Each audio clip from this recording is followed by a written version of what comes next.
Surviving a cyber attack. Does your institution have what it takes?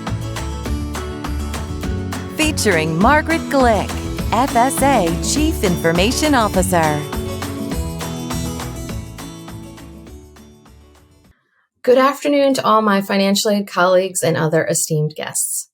My name is Meg Glick, and I'm Federal Student Aid's Chief Information Officer. Thank you for taking the time to join this presentation. Let's dive into the agenda. There'll be a short introduction, and then we'll talk about the biggest cybersecurity challenges you're facing, the state of ransomware in the education sector, and there will be a panel discussion, which I hope will be very engaging, moderated by yours truly, best practices for prevention and mitigation, and then post-incident steps. And there will be a live Q&A during this session, and we encourage you to submit your questions as the session goes on. We developed this session to inform and support those responsible for keeping data secure while managing the critical work you do every day. At FSA, we are aware of the amount of guidance we most helpfully provide you, so please don't see this as another to-do, but as support in our shared desire not to get hacked, breached, or held for ransom. We realize keeping data and your system secure is a big job, and we want to provide resources and work with you to manage this ever-increasing challenge. So let's get right into the cybersecurity challenges. Cyber criminals are at this full-time and always evolving their attack methods. Our challenge is to try to stay one step ahead. Building a cyber-aware culture starts at the top and sets the foundation for a strong security posture. Now, we know institutions have limited resources, but a few ounces of prevention could save thousands, hundreds of thousands, or even millions of dollars. Please carry this information back to your leaders. Our panel of experts will talk more about collaboration on campus later. Now, as you can see in the next slide, even the largest and most profitable companies can fall prey to cyber attacks. When hackers are able to get to the Facebooks, Microsofts, and Experians of the world, we all need to have our shields up. So let's look at why schools are a target. No surprise, lots of people's personal data is stored on school systems. Educational institutions are known as places for sharing information in an open environment, which makes it easy for people to learn. But that same environment can be vulnerable to cyber attacks. Bad actors have been successful with schools, so they keep at it. FSA's IHE cyber team is helping an average of 3 schools per day. We know there's a lot of activity out there, and we're here to support you as you keep your shields up. Let's look at the state of ransomware. This slide is sobering and shows what we're all up against. It comes from a survey conducted in 2021. 44% of institutions surveyed were hit by ransomware. 35% of those paid ransom. The education sector, along with the retail sector, experienced the highest level of ransomware attacks. The global average for all sectors was 37%, and as I said, education sector was 44%. This can be very costly, and most importantly, you may not even get all your data back. So prevention is really the best defense. Now, let's look at some common entry points for attackers. Some of these may primarily be the responsibility of your IT department, like patching vulnerabilities, securing remote access ports, but some are everyone's responsibility. Weak passwords, for example. Everyone can utilize stronger passwords. And training to avoid phishing. We can all make an effort to understand the latest, most successful phishing methods. The phishing emails and online ads look very real, and it's easy to fall prey to them. Administrators should be supporting strong rules around passwords and multi-factor authentication. We'll talk a bit about this in our panel discussion. Understanding and communicating the necessity of these requirements are important aspects of healthy cyber hygiene. And come on, who wants to be unhygienic? So the consequences of a breach can be devastating. Downtime, potentially for the entire organization. Examples would be online classes canceled, email unavailable, communication channels really shut down. Breaches take time, resources, and money away from the educational mission, and ultimately, our students suffer. Student, faculty, and staff data can be stolen. Some states have requirements on what you have to do for those impacted, and it can be very costly. The reputational risk is also considerable, and a serious breach could push a struggling school over the edge. In the study we saw, the average cost of rectifying a data breach in the ed sector globally was $2.7 million. Direct costs can include hiring experts to fix the vulnerabilities, investigating the cause, and offering credit monitoring for the victims. It all adds up. So now I invite you to listen in on a panel discussion with security experts from schools, and the keys to a winning strategy may surprise you.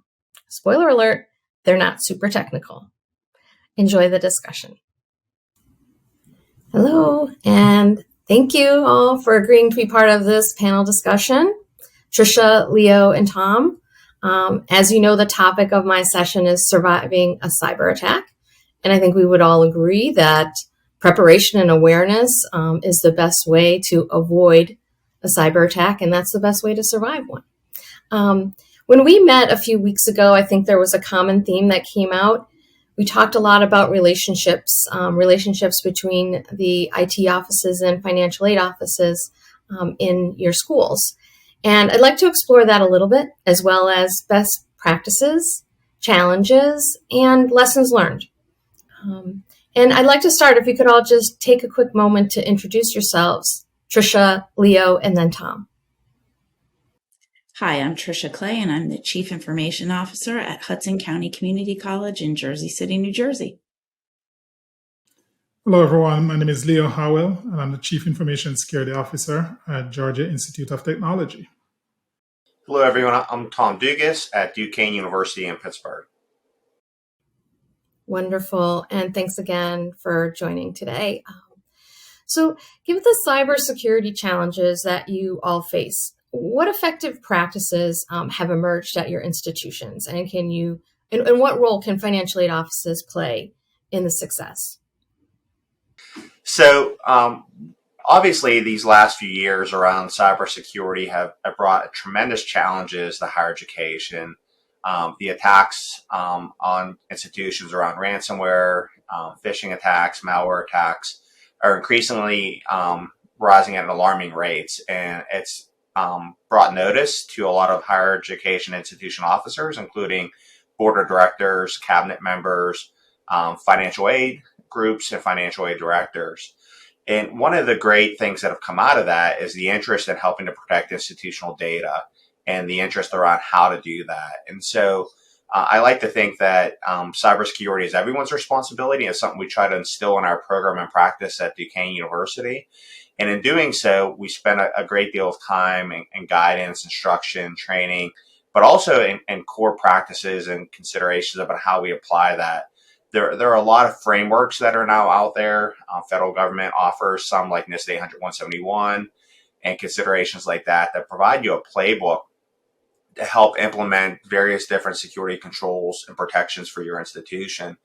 And the great thing is that people are now taking notice of that, and organizations on campus that have never been interested in cybersecurity in the past. And therefore, it's allowing us to take deeper dives into helping to understand what data we have, how to inventory it, how to protect it, and how we actually use it at our institution. And so, I find that financial aid officers now understand the data that they own and the relevance of it around cybersecurity. I often tell people that we have data in our possession equivalent of what an institution of banking has. And therefore, we have to protect it at the same level and controls that a bank would actually do. And sometimes they're a little confused about that until I explain a little bit about what information we have in our possession and how it pertains directly to various different cybersecurity policies and governance and compliance obligations. And therefore, they take more notice and understand the complications and ramifications if we don't protect it. So I'm really excited about the partnership we've now built with the financial aid officers across our institution and their interest in cybersecurity and protecting data. Terrific. Thank you. Trisha, you want to chime in? Yeah, I want to echo what Tom's saying. I think we all know that the cybersecurity landscape is just riddled with attacks that are coming towards our institutions and our students. and our staff and faculty. But the level of understanding that we have as technologists and that financial aid officers, many of them and some that I'm privileged to work with, understand about the financial aid data, how sensitive and critical it is. We need to make that communication out to our students and students and their parents. We are a 2-year public institution with an open access mission. So it is our mission to serve our community. And it's very important that we communicate these important controls that we're adding around their personal information. And that's not something that everybody truly understands. As technologists, financial folks, most financial aid people understand that, social security numbers are very important. Bank account numbers are important. But people don't necessarily understand how two-factor authentication can help with that protection.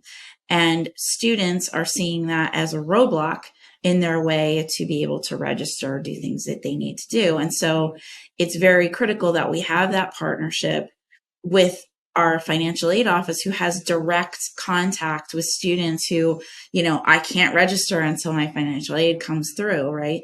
So we need to, and what we do is we try to leverage those relationships to make that communication out to students and their parents and the community to understand why data is sensitive and it needs to be protected, and why we're putting certain things, which do seem to be roadblocks in their way, why that's there, and how, we can suggest ways to still keep the information flow streamlined while protecting it at the same time. And so those relationships are critical, and the communication and the training and awareness are critical to that effort. Thank you. That's a great point. And the more we all echo the need for things like multi-factor authentication, the more people understand that it's not meant to be a roadblock. It's really meant to be a way to secure their own information. So that's a great point. Leo? Yeah, no, I think Tom and Tricia said it. It's about relationship, right? The most important thing that is emerging, or that has to emerge, is strong relationship. As a security practitioner, I can't secure something that I don't understand, right? And the understanding for financial aid data, for example, comes from the financial aid office. They are the ones who know this data. They know who want it, who want access to it. And actually, if you have a sit down with them, you can get them to start thinking more nefariously about what some bad guys could do with this data in their hands. And so one of the things I recommend as sort of a relationship building exercise, or a bonding activity, is for the security team to get together with the financial aid office and sit down and go through a data flow diagramming exercise, right? Try to sit there on a whiteboard and diagram where the data is. How does that FSA data flow into the institution? Where does it go? Which database is it held in? Who has access to it? Who got a copy of aspects of the data, who got a copy of that copy, right? And see if you can flow out where the data goes. It's a great bonding activity. And this is kind of when the light bulbs go off, both for the financial aid folks as well as the cybersecurity people, to understand that if the data is in all these places, this is what the scope looks like to protect that data. I want to echo the whole thing around awareness training, because if nothing else, if we understand the data, and when I'm talking about awareness training, actually I think it's a two-way street, right? Cybersecurity people need to educate the financial aid office and the users of this data about what could go wrong and how they can defend the institution from some form of incident. But at the same time, the financial aid office also needs to make the cybersecurity team aware of what the data is, and why it may be important for somebody to get a hold of it. And I think, Leo, you just mentioned this a little bit about that data mapping as one way to build a relationship with your financial aid offices. And I would go to Tom next and ask just how have you worked to develop that relationship between your office and the financial aid office? And then how do you drive continuous improvement at your school? Thanks, Meg. There's two major things that have happened at Duquesne the last few years. And I'm sure it's happening across higher education, but the increased attention on business intelligence has grown exponentially. A few years ago, we brought in some new leadership within our enrollment management team, and they brought with them some extensive background on data analytics and data management. And subsequently, we took on some major initiatives to have real-time analytics and dashboards developed to help manage the way that we perceive enrollment, financial aid, and other student-related data at the institution. And so we built a business intelligence team, and that business intelligence team comes together to work through what they're trying to solve in terms of problems and challenges at the institution around data. And I have a subsequent team that partners with them that's a data governance team. And what's interesting is they're overlapped a little bit, but the data governance team that we have really focuses on data retention, management, security, best practices, and policy in order to make sure that that data is what I would say is fit for purpose for financial aid officers and others to use it to make intelligent business decisions. That data partnership that I think we've developed between the governance committee and the intelligence committee have really helped to transform the institution in ways that we never could have imagined a few years ago. And the information that we now have readily available day to day to make educated decisions about things that we need to do across the institution for things like student retention or student recruitment or student acceptance is data that is become so valuable and such a critical asset at Duquesne that we couldn't do the things that we do today without it. But at the same time, we need to ensure it's being protected, it's safe, our practices are following policy, and sometimes those things are at odds. And that's the hard thing about it is readily and free and open access as well as data protection and security controls tend to push and pull at each other. And it does create some contention. And if we go at that conversation with open minds about what we're trying to do and how we're trying to serve the community, we can find a happy medium. And, the hard thing about security is it's not easy. But if we make it easy, then the attackers have an easier vector to get in as well. So there has to be some level of complexity to what we do in order to make sure that we are keeping the bad guys out and the good guys in.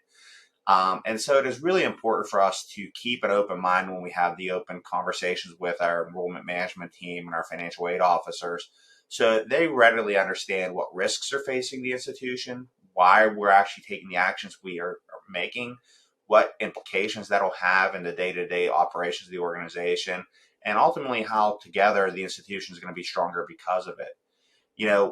I think continual operations and the way we have to consider things is that every day an attacker is coming up with a new approach and how they're going to actually consider taking advantage of educational opportunities. And people often ask, well, why are educational opportunities such big targets?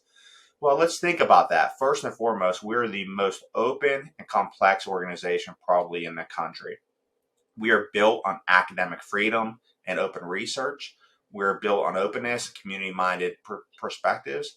But at the same time, we have immense amounts of intellectual property, personal data, and other institutional data that has to be safe and protected.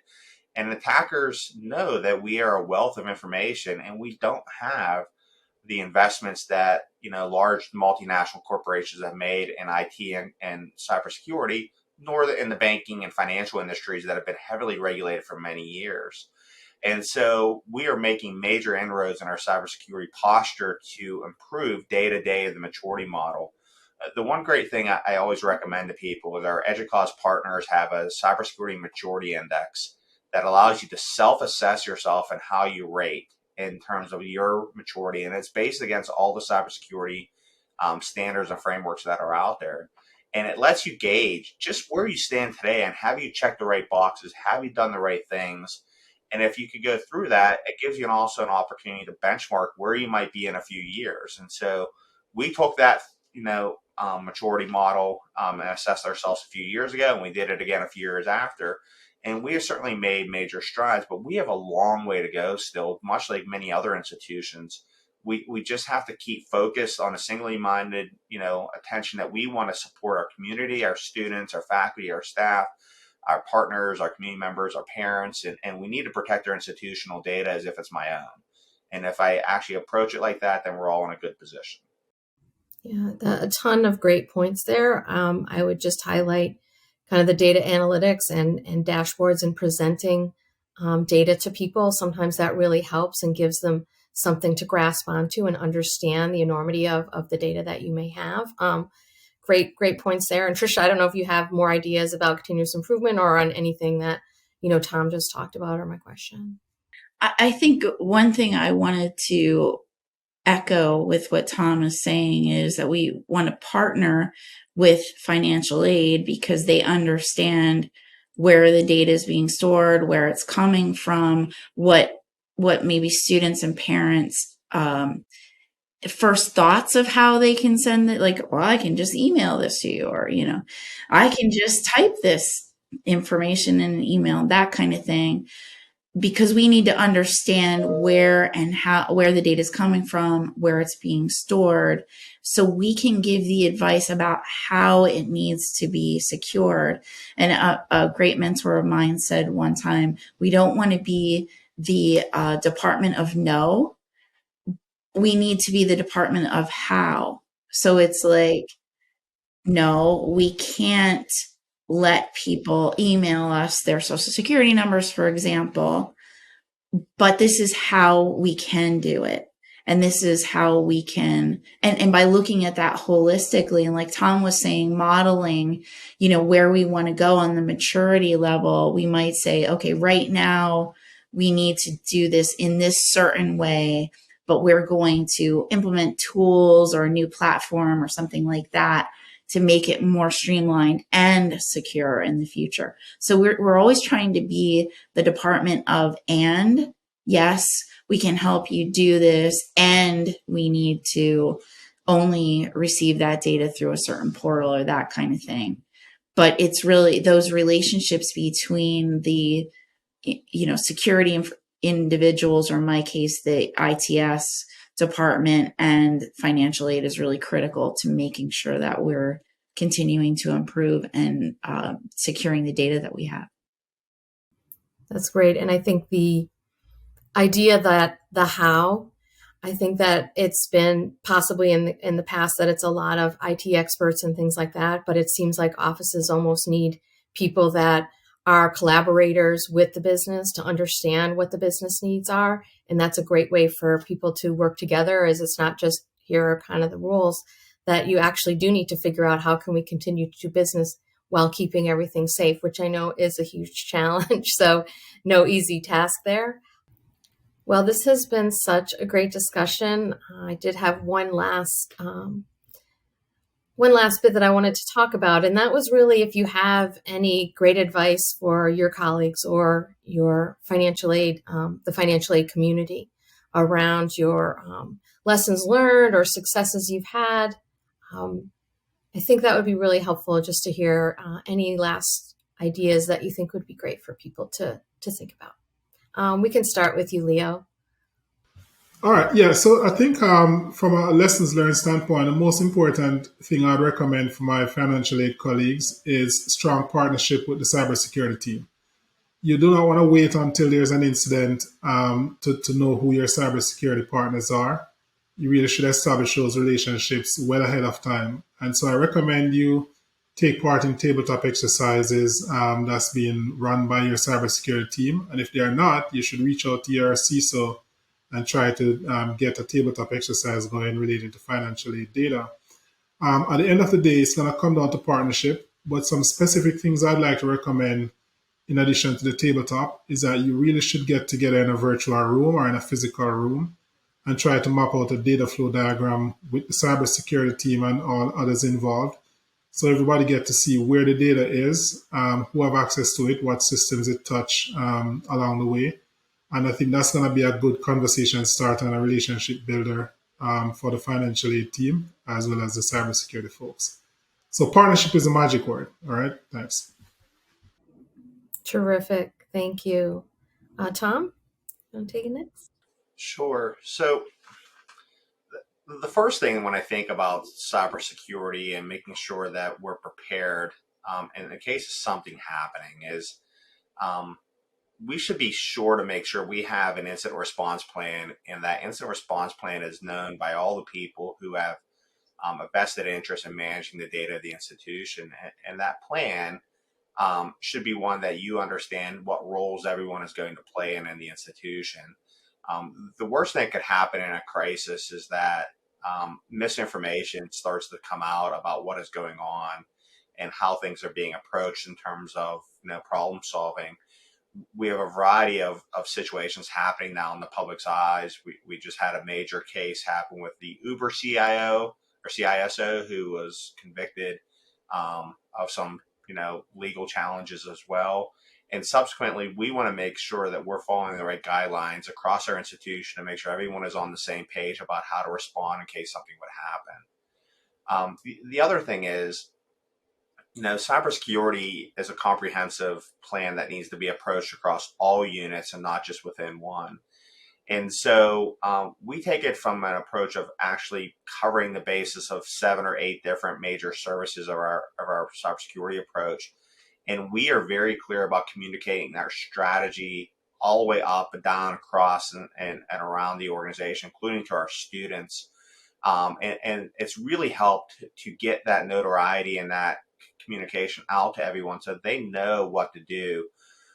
When I got to the institution, for example, several years ago, and we got a phishing message, the response was, well, they're going to be another one tomorrow, so there's not a whole lot we could do about it. The response today is, well, nope, let's send it to the IT service desk right away. The IT service desk then places an immediate block, on that particular link. We will compromise the user right away, and subsequently we will turn around and ensure that there's no further victims of a potential phishing activity. So I do think we are making more major strides across our organizations. The other thing that has happened is the federal government has stepped in and given us better thoughts and perspectives about threat intelligence. And, programs like the Homeland Security Hygiene Service have given us free services that help us understand what risks are facing the institution. And I think these things are available to every institution in higher education, and they should take full advantage of it. Some great points there. I love the incident response plan, especially. It's very difficult to think clearly when you're in a high pressure situation, but when you have some time to talk it through and review and revise, when you're not in that high pressure situation, that is the time to make the plan and have it ready. So great points there. Tricia.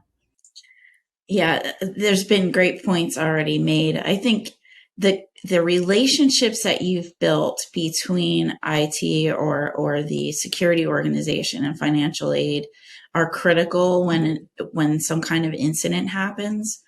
And like Tom and Meg, you were just mentioning about the incident response plan, you're going to follow that plan, but then you're also going to learn from doing that how you can make it better the next time. And I think Tom made a great point about misinformation.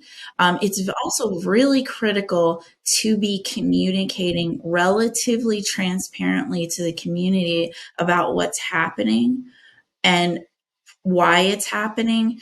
Because I've seen some of these incidents where there's let's say ransomware at a school, and there's some inability to access certain systems, email or what have you. So you need to have, first of all, plan in advance how you're going to communicate with people when you can't access your email. And if you only have people's email, that could be an issue. But also that students and faculty, parents, your trustees, for example, know why that's not available right now, right? Because people tend to go into a panic mode of like, is it down forever? How long is this going to last? And of course, we don't only get attacked by hackers on a July day when no classes are happening, right? It might be midterms, might be finals or things like that. So I think the critical thing is that we're having those conversations. And I know, we're a small institution. We need to keep growing. And Tom made a great point about utilizing any services that are available through the federal government. There's organizations like RenISAC that schools can be a part of to get threat intelligence. In the state of New Jersey, there's a group called the NJCCIC, which is the security office for the state of New Jersey that we get information through and we can reach out to when incidents happen. And I think this is all just a learning experience. And as everyone said, our adversaries keep growing and changing. So we have to keep growing and changing to try to stay ahead of them. And technology tools are great, but it's human beings that are often interacting via phishing or ransomware that kind of start off this chain of events. So we really all have to keep that forefront in our minds about, hey, is this legitimate? Maybe I should call my cybersecurity team or the IT team and check it out before I interact with it. So anything we can do as individuals to help keep that in everyone's mind and in the forefront. And again, learn when we have an incident, learn from it so that we can do better in the next time. Thank you. So many great themes there. I do want to put a plug in for FSA's IHE cybersecurity newsletter that's now quarterly, that we're trying to get more resources out and help schools, and people can sign up for that, and there'll be some information at the end of my presentation. But just want to circle back on the great themes here of relationship building, of communication, preparation, and training. I think it's very important for senior leaders at schools and institutions to understand that this is an important effort that they should be aware of and they should be supporting across their organization, because the preparation is so critical if anything were to happen. And it's time well spent and resources well allocated to be able to take care of these things and support training and collaboration amongst the groups. So I just want to thank you all so much. This has been great, and I appreciate all the work that you do. And I hope we'll have another opportunity sometime to talk more about these. It's incredibly important information for schools. Thank you so much. Thank you. Thank you.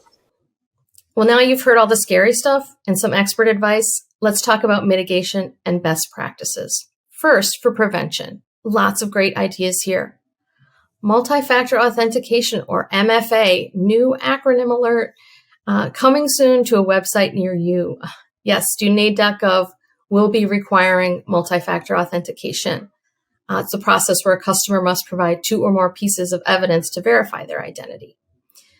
New users of studentaid.gov have to set that up now, and all existing users will be using MFA coming next year. Training.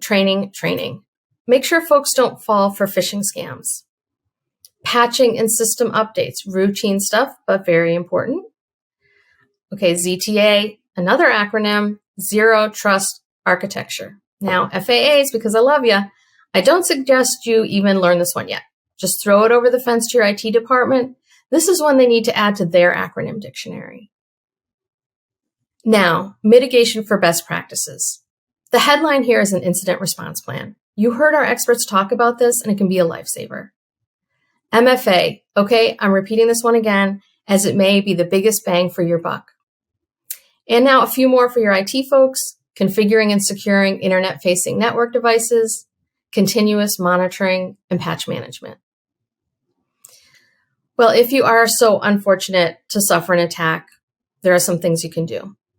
Shut the systems down immediately. Quickly mitigating an attack in progress can stop or minimize the damage. Block malicious IP addresses. Reset passwords for login credentials. And bring systems back up only when they're checked and cleared. As we have mentioned, incident response plan is a must. Now, after you have an incident, there are some steps you can take. And honestly, there are playbooks on this. It's so common now. You should do the forensic analysis to learn exactly what happened. If data is properly backed up and can be restored, you may need to report to law enforcement, and you should report the incident to our school cyber safety team. They are there to help, and we can all learn from incidents. If you haven't already, please sign up for our quarterly IHE cybersecurity newsletter. There's helpful information, also free resources in there for you. Now, speaking of resources, please check out the links on this slide and take them back to your IT departments. And finally, I want to thank Tricia, Leo, and Tom for being a part of the conversation and sharing their expertise. As our panel said, the communication and collaboration between financial aid and IT is a valuable tool for us all. Cybersecurity is a team sport. Thanks so much for joining me. I really hope we have an opportunity to see each other soon. Take care.